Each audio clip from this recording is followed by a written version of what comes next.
주아롱쌤 책 읽는 시간입니다. 오늘은 예상치 못한 돈의 위험성에 대해서 한번 살펴보도록 하겠습니다. 오늘 읽어드릴 이 내용은 우리가 일상생활에서 자주 접하는 그런 예가 나와 있고요.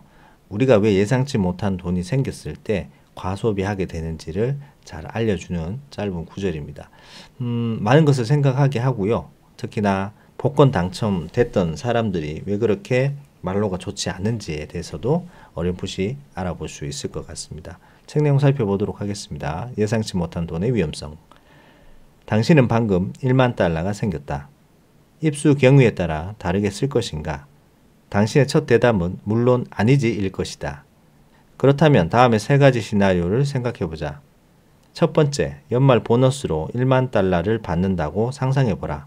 그러면 당신은 아마도 사치품을 산다든지 생활 필수품을 산다든지 투자를 한다든지 매우 안전하게 저축을 한다든지 네 가지 중에 하나를 선택할 수 있다. 두 번째, 가장 좋아하는 이모가 돌아가시면서 1만 달러를 유산으로 남겨줬다고 상상해보라. 그러면 당신은 아마도 사치품을 산다든지 생활 필수품을 산다든지 투자를 한다든지 매우 안전하게 저축을 한다든지와 같은 선택지를 고를 수 있다. 세 번째, 복권에 당첨되어 1만 달러를 받는다고 상상해보라. 그러면 당신은 아마도 사치품을 산다든지 생활 필수품을 산다든지 투자를 한다든지 매우 안전하게 저축을 할 수도 있다. 당신의 대답은 다양할 수 있지만 사람들은 대체로 이렇게 답변했다. 1번의 경우와 같이 연말 보너스로 1만 달러를 받았을 때 생활 필수품을 산다든지 투자를 한다. 두 번째 경우 이모가 돌아가시면서 유산으로 남겨준 돈을 받았을 때는 투자를 한다든지 매우 안전하게 저축한다. 세 번째 경우 복권에 당첨되었을 경우에는 사치품을 산다든지 생활 필수품을 사는 선택을 하게 된다. 돈의 액수는 같지만 각각의 경우가 동일하게 느껴지지 않는다. 각각 다른 감정과 이미지로 포장되어 있기 때문이다. 보너스를 받는 경우는 자긍심이 담겨 있다. 내가 업무를 개선한 덕분에 보너스를 받았어. 유산을 받는 경우에는 당신이 그 돈으로 무엇을 하는지 하늘나라에 있는 이모가 지켜본다는 생각을 갖게 된다. 복권 당첨의 경우에는 평생 한 번뿐인 행운이라는 소리를 느끼면서 생각해 본 적도 없던 돈을 물쓰듯 소비하게 된다. 예상하지 못한 돈이 생기면 당신의 머릿속에는 재미있는 일이 연출된다. 100달러짜리 물건을 사러 백화점에 갔다가 뜻밖의 반값에 세일 중인 것을 발견했다고 가정해보자. 당신은 그것을 살 것이다. 그리고 나서 방금 절약한 50달러를 가지고 평소 같으면 결코 사지 못했을 물건을 사는데 써버린다. 매장에서 즉석 쿠폰을 받은 쇼핑객들은 다른 쇼핑객들보다 12%나 더 즉흥적으로 소비했다. 마치 돈을 절약한 것에 스스로 보상해야 한다고 생각하는 것 같다. 2001년 부시 대통령의 세제개혁의 일환으로 미국의 모든 납세자는 최대 600달러의 세금을 환급받았다. 정부로부터 환급받은 세금을 횡재라고 생각한 사람들은 자기 돈을 돌려받는 것이라고 생각한 사람들보다 3배 이상 많은 돈을 썼다. 뜻밖의 횡재는 더 소비하고 싶게 만든다. 자, 이제 다음과 같은 예를 한번 들어보도록 하겠다. 한 대학생 그룹에게는 다음날 농구 경기에 나오면 5달러를 주겠다고 미리 얘기했다. 다른 대학생 그룹에게는 사전에 예고하지 않다가 학생들이 나오자 5달러씩 주었다. 뜻밖의 횡재로 돈을 받은 학생들은 미리 예상한 학생들보다 2배 이상 많은 돈을 썼다. 여러 해 동안 벤저민 프랭클린은 성면포로 만든 지갑을 사용했다고 한다. 이는 한번 그의 손에 들어온 돈을 쓰지 않도록 하기 위해서라고 알려져 있다. 일반인도 성면포 지갑처럼 절약해 돈을 모을 수 있다. 1988년 나는 친구와 만나 점심을 먹기 위해 뉴욕의 그리니치 빌리지를 지나가다가 인도에 떨어져 있던 현금 뭉치를 발견했다.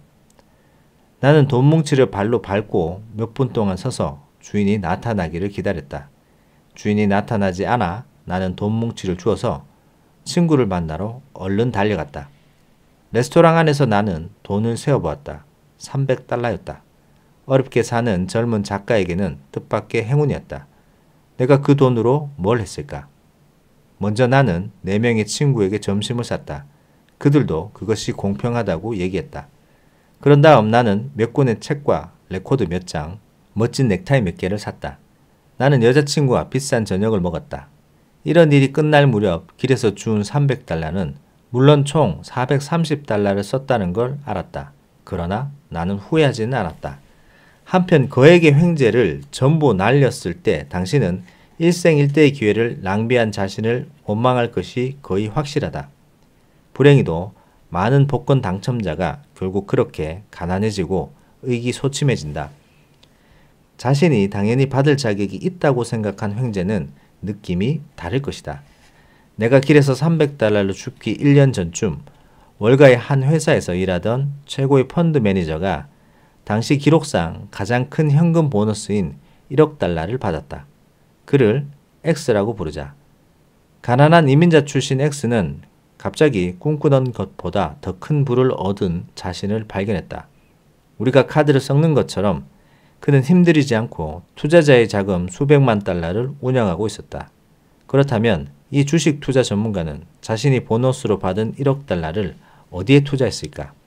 그는 수익률이 가장 낮고 리스크가 가장 적은 펀드인 MMF에 전액을 넣었다. 그는 MMF의 자금을 주식에 투자하려고 노력했지만 몇 년 동안 실천하지 못했다. X가 여전히 부유하지만 미래에 후회할지도 모를 두려움 때문에 추가 이익을 놓쳤다는 사실을 우리는 기억해야 한다. 그의 전 동료는 나중에 이렇게 회상했다. 만약 그가 그 돈을 주식에 넣었다면 지금쯤 억만장자가 됐을 겁니다. 여기서 받을 수 있는 교훈은 횡재가 얼마나 기분 좋게 느껴지는지는 당신이 횡재를 통제하느냐, 횡재가 당신을 통제하느냐에 달려있다. 자, 여기까지입니다. 예상치 못한 돈의 어떤 위험성이 적나라하게 드러나고 있죠. 같은 1만 달러인데 연말 보너스로 받는지 유산으로 받았는지 아니면 복권 당첨에 의해서 받았는지에 따라서 사람들이 선택하는 소비 패턴이 바뀌는 겁니다. 내가 내 노력으로 1만 달러를 받으면 사치품을 사기보다는 투자를 한다든지 생활 필수품을 산다든지 하는데 이게 복권에 당첨되면 뜻밖의 행운이기 때문에 물 쓰듯이 소비를 하면서 사치품을 사고 생활 필수품을 사는데 그냥 다 써버린다는 거죠. 투자나 저축하는데 쓰지 않는다는 거예요. 돈에 대한 의미를 부여하는 자신들의 생각에 따라서 소비 패턴이 바뀌는 겁니다. 그리고 예상치 못한 돈은 항상 더 많은 돈을 쓰게 만든다는 것을 알려주고 있습니다. 여러분들이 이거를 아시고 계신다면 쇼핑을 한다거나 했을 때 할인을 많이 하는 상품을 사고 나서 나머지 돈으로 또 소비할 게 아니고 현명하게 소비할 수 있는 방법을 알 수 있을 것 같습니다. 참 사람들이 세금을 환급받는 것도 결국 내가 낸 돈인데 뜻밖의 횡재라고 생각해서 그 돈만 쓰면 다행인데 대부분 뭐 10% 많게는 20-30% 더 많은 소비를 하면서 결국은 눈 가리고 아웅식이죠. 할인을 한다든지 세일을 한다든지 하는 것들 절대로 공돈이 아니라는 거, 내 주머니에서 돈이 더 나가는 상황이 발생됩니다. 그래서 이 마지막에 나오는 예상치 못한 횡재를 내가 횡재를 통제하느냐, 횡재가 여러분들을 통제하느냐에 따라서 우리가 위험한지 아니면 더 현명하게 소비할 수 있는지를 알 수 있을 것 같습니다. 투자에도 마찬가지입니다. 뜻하지 않는 갑자기 급등이 나와서 내가 뜻하지 않는 수익이 나오면 그 수익이 왠지 모르게 횡재라고 생각해서 더 많은 돈을 쓰게 되는 상황들이 발생이 되고 또 더 많은 돈을 투자하게 되는데 그런 것들을 잘 통제해야 될 것 같습니다. 자, 오늘은 여기까지 하도록 하겠습니다. 내용 괜찮으셨다면 구독, 좋아요 부탁드립니다. 감사합니다.